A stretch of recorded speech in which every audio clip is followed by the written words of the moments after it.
Est-ce que vous saviez qu'il y a une nouvelle chanson des Beatles qui vient de sortir ? C'est sorti il y a 5 jours. Elle inclut de l'IA dans l'histoire qu'on va vous raconter. Il y a de l'IA, donc le sujet fait un petit peu débat. Au premier abord, on pourrait se dire que ça n'a pas de rapport avec le cinéma. Et pourtant, si. Et pourtant, quand même un petit peu. Il y a vraiment un truc cross-média qui passe par différents médiums, audiovisuel, audio, tout ça, nouvelles technologies et tout. Et je trouve vraiment le sujet intéressant. Vas-y, c'est les Beatles, quoi. N'hésitez pas à participer, hein, messieurs. Ouais, n'hésitez pas si vous avez des commentaires, etc., à nous faire sur cette histoire. On peut chanter.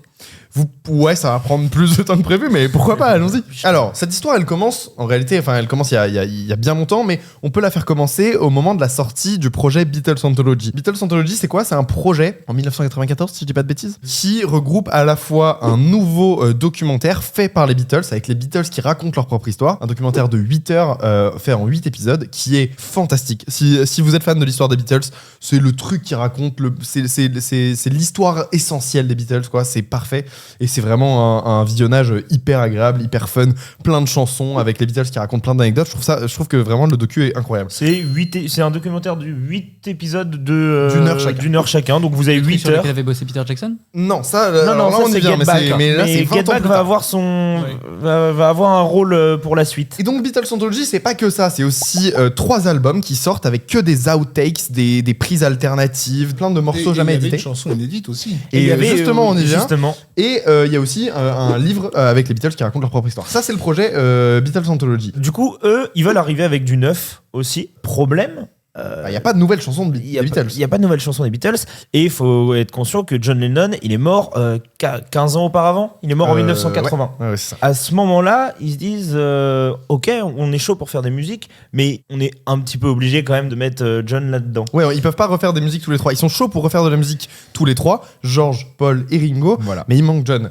Et là, il y a Yoko Ono, la veuve, pour ceux qui ne savent pas, la veuve de John Lennon, qui va voir le groupe et qui leur Celle qui a tend. détruit les Beatles. Alors, dans la légende, mais je pense que c'est pas aussi simple que ça. Je pense que c'est pas juste Yoko Ono qui a C'était juste détruit le groupe. contrôlé. Mais elle arrive en tout cas avec une cassette Audio.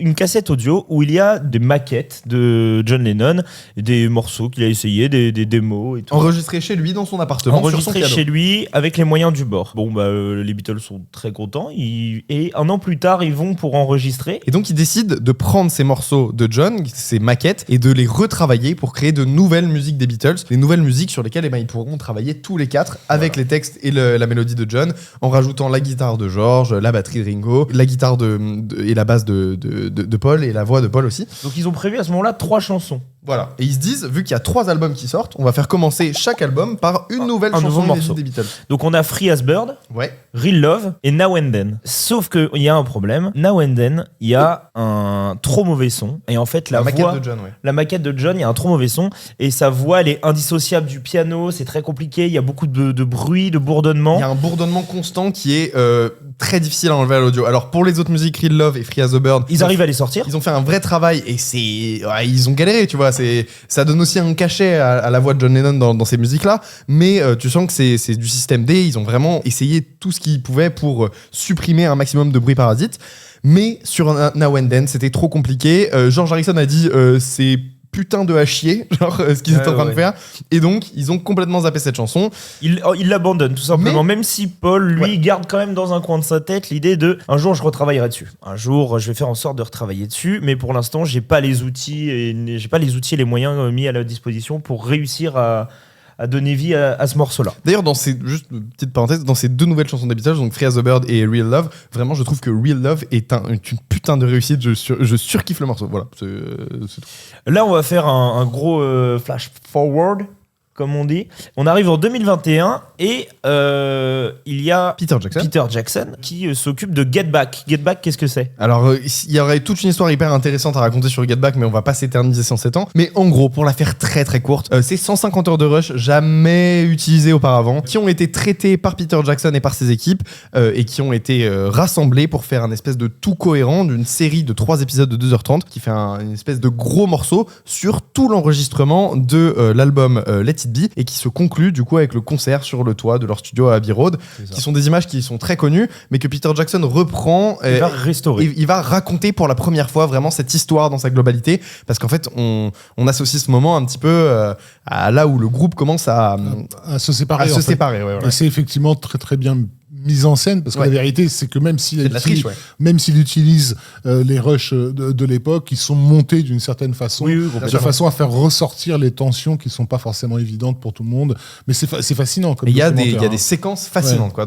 C'est long. Je sais plus combien de temps ça dure. C'est 7h30 je crois de docu. Voilà, mais effectivement, t'es scotché quoi. Et puis t'as la naissance de ces tubes. Enfin, le moment où il crée Get Back, c'est formidable. Get Back, absolument incroyable. Il y a des scènes formidables quoi. On conseille Get Back qui est sur Disney+.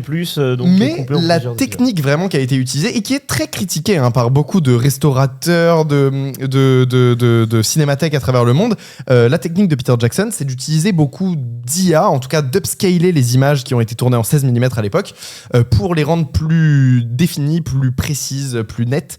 Vous pouvez le voir d'ailleurs. Il y a beaucoup de gens qui critiquent ça, et moi je trouve que c'est un peu chum, c'est un peu moche quand même. Tout au long de la série, tu vois que c'est très artificiel.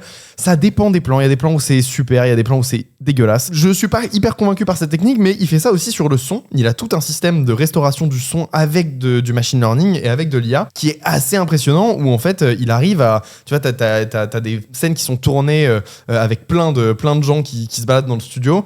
Il y a George au fond qui est en train de parler et qui dit un truc qui est incompréhensible, et lui avec son logiciel, avec ses équipes, avec le machine learning et tout, Peter Jackson il arrive à te pousser un truc et à te faire sortir la voix de George, ce qui est quand même assez ouf. Et là évidemment t'as Paul McCartney qui se rappelle de Now and Then, du moment où ils avaient voulu conclure et de faire 3 nouvelles chansons des Beatles, et il se dit mais attends, mais on pourrait pas utiliser les outils de Peter Jackson pour faire ressortir la voix de John qui était indissociable du piano à l'époque, et peut-être retravailler sur cette musique. Ça lui a forcément donné l'idée, en tout cas il va commencer à bosser dessus. Et donc en isolant la voix de John grâce notamment à l'IA. Alors la news a beaucoup fait parler d'elle, parce que dans les journaux, sur internet, etc., il y a plein d'articles qui ont commencé à dire que une nouvelle chanson des Beatles allait arriver grâce à l'IA. C'est pas du tout ça quoi. La chanson elle existait déjà, bien sûr, mais à l'état de maquette pourrie, elle existe. Voilà, l'IA n'est vraiment qu'un outil de mixage quoi. Même si on peut questionner est-ce que c'est vraiment la voix de John, parce qu'en fait l'IA elle a plutôt tendance à recréer les choses plutôt que de les extraire. On sait pas exactement comment l'outil de Peter Jackson fonctionne, mais c'est vrai que ça peut poser des questions différentes. En tout cas, ce qui est sûr, c'est qu'ils ont pas fait chanter un type et calé la voix de John Lennon dessus. C'est quand même. Il y avait quand même la maquette de base et tout. C'est la musique de John. Il y a 5 jours maintenant. 5-6 jours est sorti le clip de Peter Jackson qui est pas beau, dégueulasse. Malheureusement est pas beau. Alors la musique Now and Then est sortie, qui franchement est plutôt une réussite. Ça vaut vraiment le coup d'être écouté. Le clip de Peter Jackson est il y a plein d'upscale numérique, exactement comme dans Get Back, mais là c'est poussé à fond. T'as Paul McCartney et Ringo Starr qui ont enregistré du coup dans des studios différents et qui se sont filmés sur leurs iPads pendant qu'ils s'enregistraient, et qui sont du coup détourés, et ils sont mis côte à côte avec John qui est tiré donc John Lennon qui est tiré d'outtakes de Magical Mystery Tour, et des extraits aussi de George. T'as les 4 Beatles qui sont collés les uns à côté des autres comme des espèces de collages numériques étranges. T'as ceux qui sont restés en vie et qui sont vieux, et puis les autres morts jeunes, et c'est particulier. C'est chelou, et franchement ça c'est vraiment de mauvais goût quoi. Et ça se termine par des images fixes, des visages, des photos des Beatles enfants qui ont été animés avec pas de l'IA mais plein de logiciels différents, et en vrai c'est juste de mauvais goût et un peu kitsch de ouf. Mais par contre, ce qu'on vous recommande de fou, c'est le documentaire qui est sorti sur la chaîne YouTube des Beatles. C'est celui dont on voit les images, celui-ci, qui raconte toute l'histoire un petit peu. Qui est très court, c'est une douzaine de minutes. Vous avez même les sous-titres français, les sous-titres anglais et tout. C'est très bien, et ça raconte un petit peu tout ce qu'on vient de vous raconter, mais avec des images d'archives et tout ça. Et voilà. Moi, je trouve le sujet assez passionnant. Et puis vous vous intéressez aux Beatles, vous avez vu Get Back ? Oui, moi je suis fan des Beatles, mais surtout un truc que je trouve fascinant avec les Beatles par rapport au cinéma, c'est que les cinéastes qui délirent le plus souvent sur les Beatles sont ce que j'appelle les cinéastes ingénieurs. Un des plus gros fans des Beatles à Hollywood, comment ? C'est Zemeckis, tout à fait, qui pendant des années a essayé de refaire justement le Yellow Submarine en performance capture. Oui, c'est vrai, j'avais complètement oublié ça. Oui, bien sûr. Il a eu énormément de mal à monter son projet, les studios n'en voulaient pas et tout ça, mais il a toujours reconnu l'influence déterminante des Beatles sur lui. Peter Jackson, donc on en parle, gros fan des Beatles aussi, et en fait, ce sont des mecs qui passent leur temps à travailler l'ingénierie, quoi. Ouais. Donc, quand on parle d'intelligence artificielle, il faut pas oublier que Peter Jackson a été un des premiers à la faire rentrer dans le cinéma avec le logiciel Massive qui avait été utilisé sur Le Seigneur Pour des faire les Anneaux. foules, ouais. Voilà, pour des foules animées. Et à l'époque, je me souviens, moi, pareil, j'étais fasciné parce que Jackson disait que quand il lançait Massive, il savait pas exactement ce que les animations allaient faire, en fait. Ouais, ce que ça allait donner et ce que ça donnerait dans le futur aussi. Ouais, c'est ça. Et ils ont ouvert cette boîte de Pandore, si tu veux. Spielberg est fan des Beatles aussi. Et pareil, Spielberg a largement fait avancer la technologie cinématographique. Notamment Tintin et plein de... Et Jurassic Park. Hein, Ouais. un petit Il y a peu ça tout aussi. cassé. Il y a ça. plein de choses. Jurassic Park de base. Ouais. Mais d'ailleurs, j'en parle il y a tout un épisode où on déconstruit sur Zemeckis, c'est sur Roger Rabbit, où on déconstruit en fait l'influence des Beatles sur le cinéma parce que c'est un peu les premiers à avoir intégré le postmodernisme avec la jaquette de Sgt. Pepper's Lonely Hearts Band, où ils avaient mis toutes les photos de tous les gens qui les avaient inspirés et des photos d'eux jeunes et des photos d'eux après. Et en fait, c'est un premier truc dans l'histoire de l'art où tu vois cette espèce de déclic qui se fait sur des gens qui admettent s'être inspirés d'autres personnes. Et en fait, les Beatles, c'est les premiers à l'avoir fait, à avoir montré leur source et à dire, voilà, en fait, nous, on n'est que la somme de tout ça. Et en fait, au moment où ils comprenaient qu'ils étaient eux-mêmes en train de devenir des légendes. Ben c'est pour ça qu'il y a des photos d'eux plus jeunes dedans et des photos d'eux devenus légendes. Et en fait, tu as tout un truc, toute une réflexion là-dessus que les cinéastes ont repris derrière, notamment dans Roger Rabbit, qui est un film qui parle que de ça. C'est des espèces de compilations de trucs qu'on force à mettre ensemble, des espèces de compilations de références. Et Indiana Jones, c'est pareil. Voilà. Et en fait, les Beatles, voilà, ils sont aussi connus dans l'histoire de la musique pop pour avoir été les premiers à vraiment, enfin, avec l'album Sgt. Pepper's, à vraiment travailler un album comme on travaille un film, c'est-à-dire à s'isoler, à couper des bandes, à essayer de voir qu'est-ce que ça donne si on met le truc à l'envers, etc. Et oui, et c'est ça, c'est le truc d'utiliser de l'IA, d'essayer de recréer à partir de bouts de George qui ont été enregistrés en 94, des bouts de John qui ont été enregistrés dans les années 70, Ringo et Paul maintenant, et des extraits d'autres musiques des Beatles pour faire les chœurs.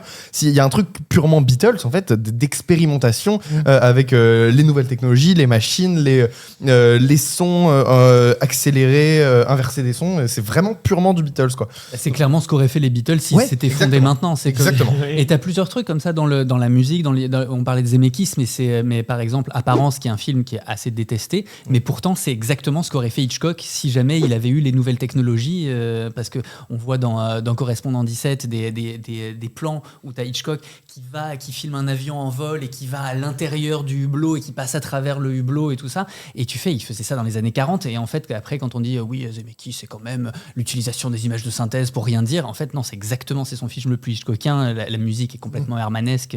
Et t'as pas mal de trucs comme ça qui reprennent un peu, qui poursuivent en référençant. Là, c'est directement les Beatles qui font les Beatles, mais t'as pas mal de trucs qui sont super intéressants, d'espèces de gens que la critique a un peu mis sur une période sans se dire en fait qu'est-ce qu'ils auraient fait à l'époque moderne, et ça c'est super intéressant de se dire effectivement en fait ils auraient fait ça. On a déjà parlé de l'industrie musicale sur cette chaîne et notamment de Taylor Swift qui est en train de faire flipper tout le monde à Hollywood. Et si tu veux savoir pourquoi, tu peux cliquer sur cette vidéo.